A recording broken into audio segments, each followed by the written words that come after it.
Hello everybody, so this is the remainder of the brush sauce critiques that were somehow missed last week. Unfortunately, it is just me here. I'll give you my best and of course my honest thoughts on these as we move forward. So some of these I'd instantly kind of classify into a few separate categories.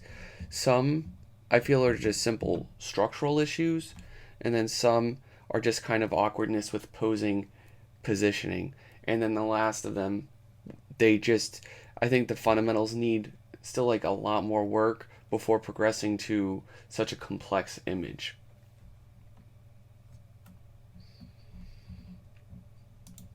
So, right, like first up with Toby here. I love Toby stuff. Toby, you're still doing great things. Like this is really cool. You obviously put your time in and you have a really cool structure and layout. Like this is very dynamic and hugely cool. For me, what it comes down to on this one with you is your value structure. Like there's no separation right here structurally from this club to your background, and that largely flattens. See, like in here, everything with this hand should be pushed pretty much exponentially, so you can really separate a lot of that structure. That could look like there's a number of solutions, obviously to something like that, but I don't know, my instincts are telling me find a way, to push a club, not so much literally like I'm doing here, but see how that spatial separation can really add a lot. The same with something like the hand back there against that line. I don't think it necessarily needs like a brighter area like that, but even just darkening up and increasing that shadow a bit will hugely help a lot of this. And as just a brief example of some of the impact you're losing, remember, always try to think of things like this is just a sketch here, right? But you can see the character is like the dark, the giant is in the medium range, the background's just lighter, but it's an instant 1 2 3, and it, at a very small and very simple level, it has the impact it already needs. And that's where yours is kind of really losing a lot of steam for me, is in a lot of these mid-tone areas. Now, the last thing I'd like to say about yours is largely with this character. He feels really awkward there. Like we have like a couple characters down low, and then instantly we're jumping up to this guy up in the foreground. So it's like, whoa, okay, how do we get up there? How do we get so close? For me, it just probably be better to put like a group of characters on one level and just sell the shot that way. This just kind of overly complicates things. It busies up this corner unnecessarily. Sometimes less is more. I don't know. But that's just my take.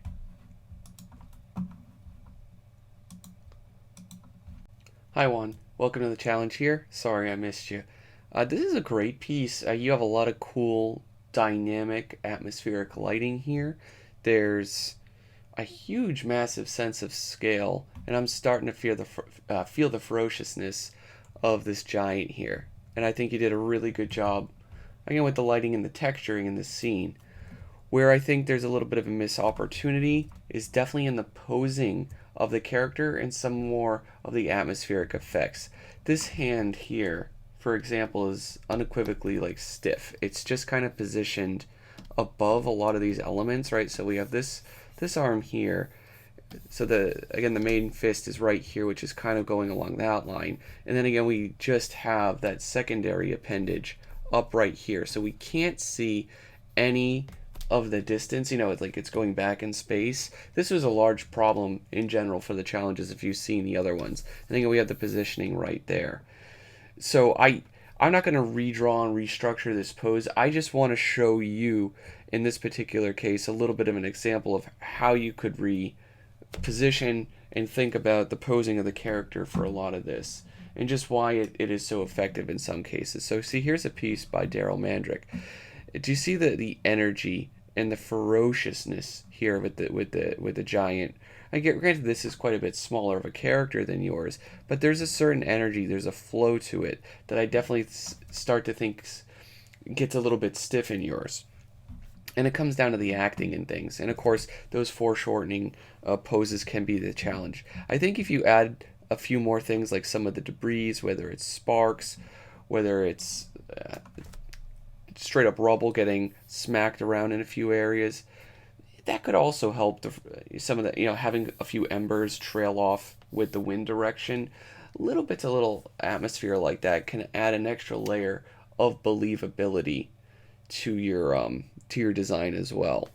I'd also see, since you're starting to show this guy here, I'd show hints of really ruined buildings coming up in that midground with him, right? Like you would see, like here, instead of this being like a building like this, straight up show crumble mess or parts of it built and shrapnel like everywhere. Again, it's a bit of a missed opportunity. It's something I definitely would consider taking advantage of. Hello, Jose, welcome. Again, sorry I missed yours as well. There's a lot to like here. I think you're on the right track with a lot of things, but I think there's a few simple things drastically holding this image back. The first would be the decision to have such a high horizon in the shot. Remember, when you have such a big character like this, instantly making the horizon this high up is kind of stealing a little bit of his thunder, because it's just basically showing us as the viewer we're higher and higher. The higher the horizon, the higher the viewer's perspective is. That instantly takes away from such a tall and magnificent character. The solution would be just to keep it fairly low. Again, I do have a bit of an example of this as well. In your case, here with Kekai, right? Like the horizon in this shot is very, very low, but it helps make this character feel extra tall, extra large. The inclusion of having some of these smaller birds and elements right around him also really helps, with that impact. Now, in terms of some of the other structure, they're largely kind of more value focused in regards to, like, you could see parts of the problem stem from here.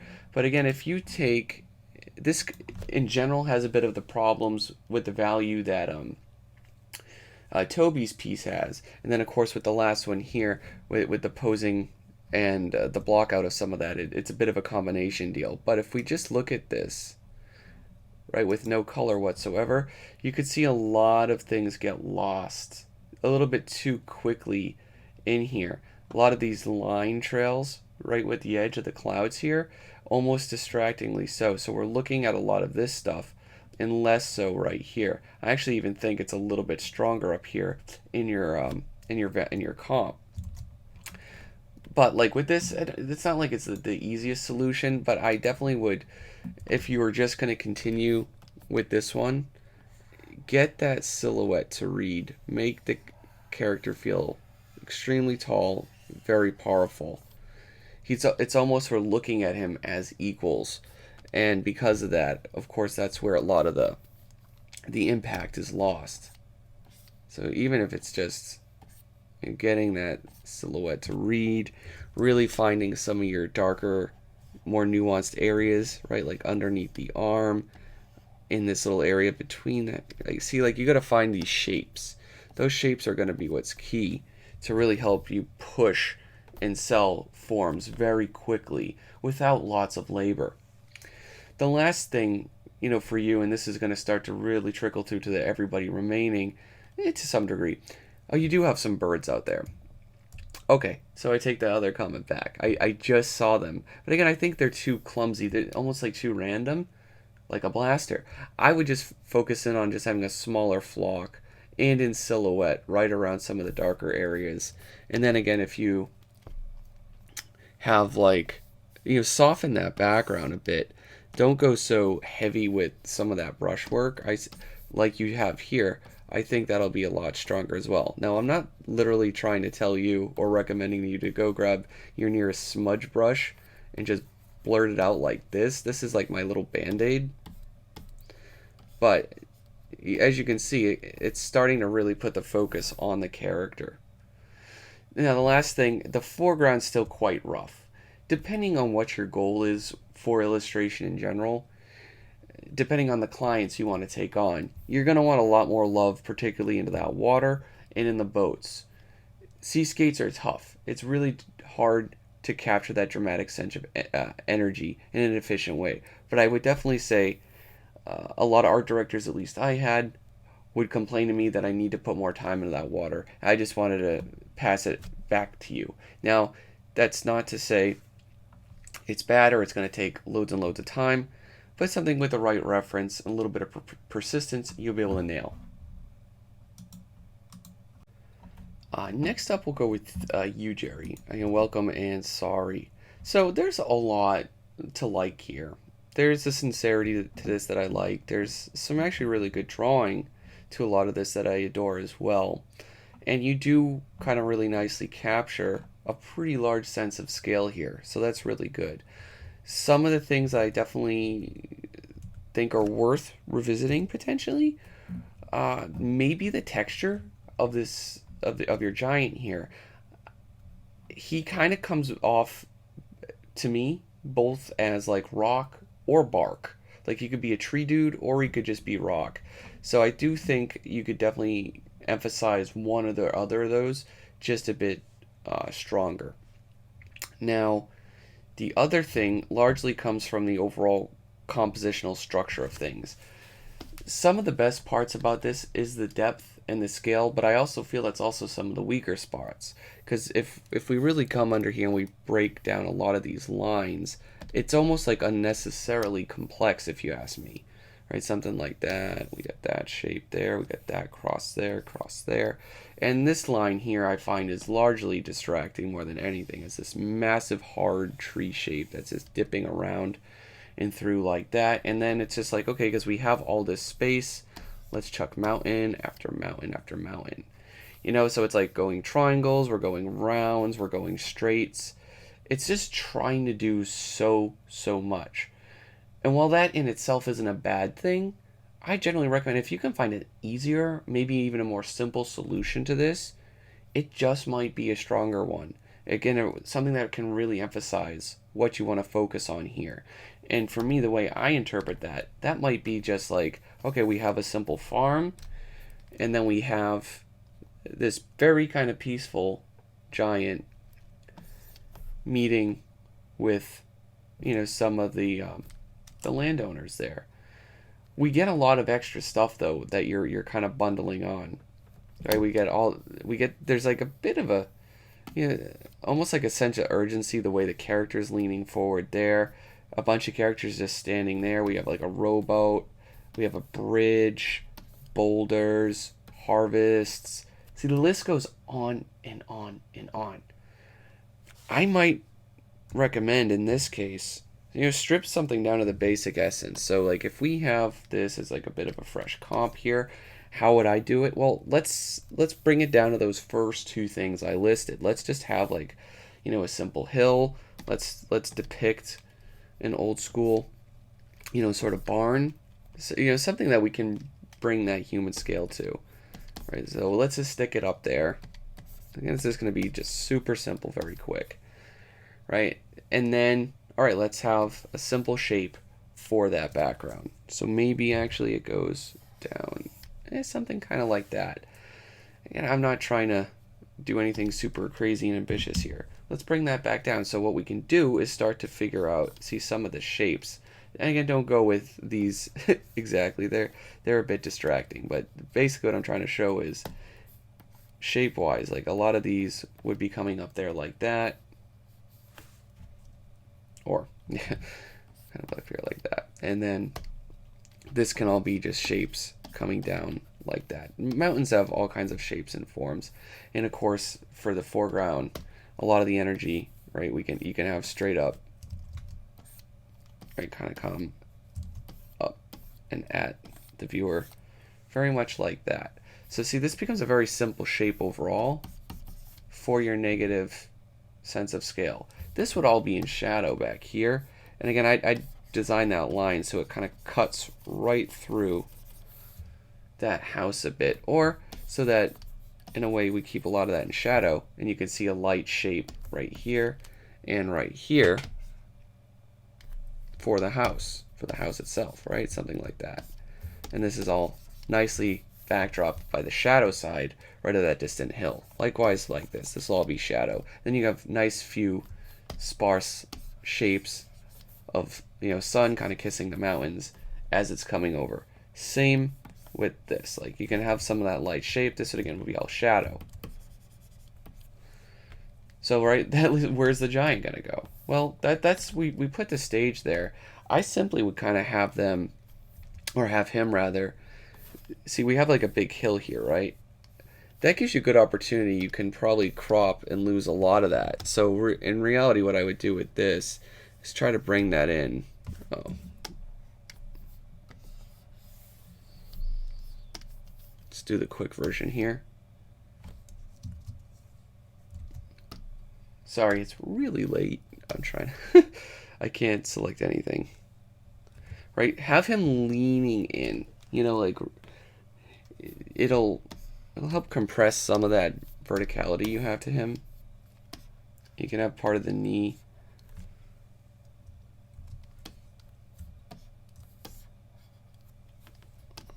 Doing whatever, but you know, essentially something kind of like that.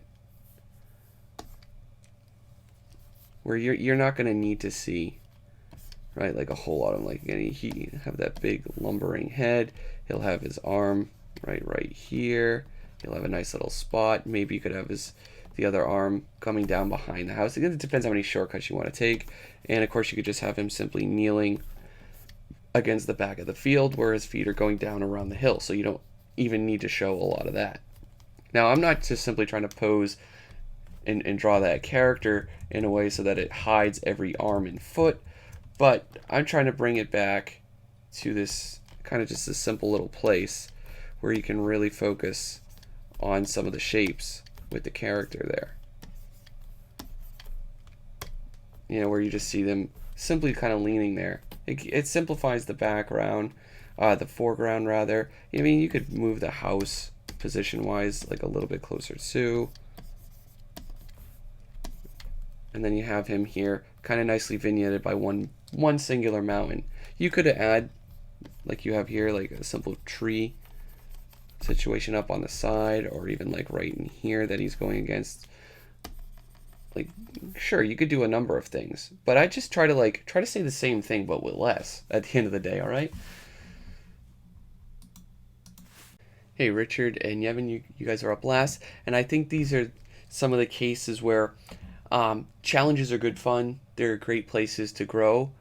But like, if let's say if I were in your position and I could like send myself advice in the past, I think you could grow faster or more efficiently at this particular stage, not necessarily by doing loads and loads of painting and color work, but just really refining your drawing. Because I do see hints of that, like in yours, Richard, right here. I'm going to try to blow this up on screen.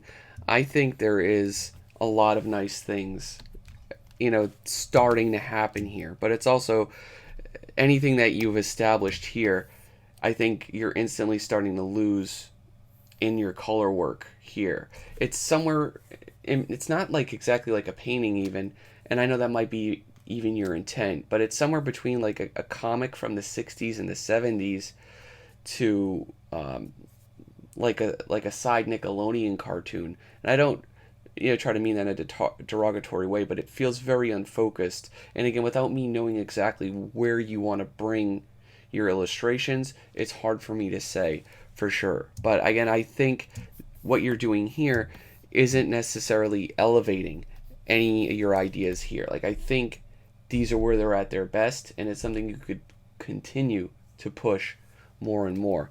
See, like, I didn't even know initially, because the trees are so blurred and so evenly intrusive, right? Like, it's very systematic, very even. I didn't notice those at first, mostly because of the blur. But if you're gonna, for instance, add some trees, I recommend try to stagger those up. Like, have one that's big right here, have a couple small ones in here, maybe another tall one right here.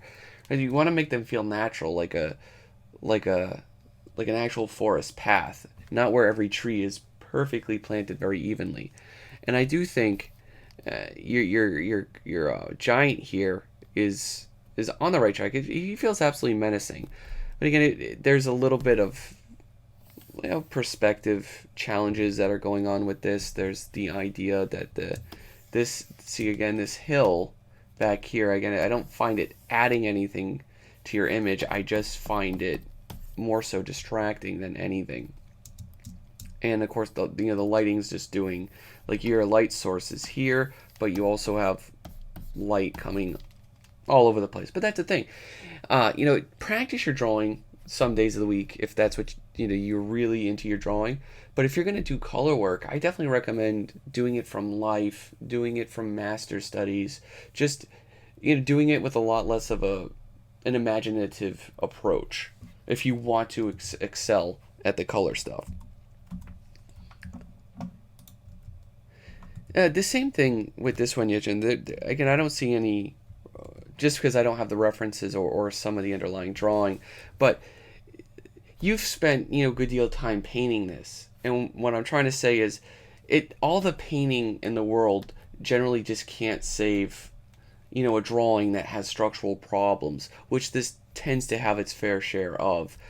Largely with the anatomy, with the drapery. This is all stuff that, like the character, you could get in there and pose and get lots of tangible reference for. You could make it work. But a lot of it is just, it's not there on that core structural level. So I simply say, don't necessarily toss loads of time doing painting over drawing. Just work on the drawing first, and then slowly start integrating some of the painting stuff, much like I just recommended to Richard. All right? Because again, your imagination there, you don't necessarily need to enhance or make that grow. Just work on some of the tactile technical skills. Okay? But thank you for entering, of course, and do take care.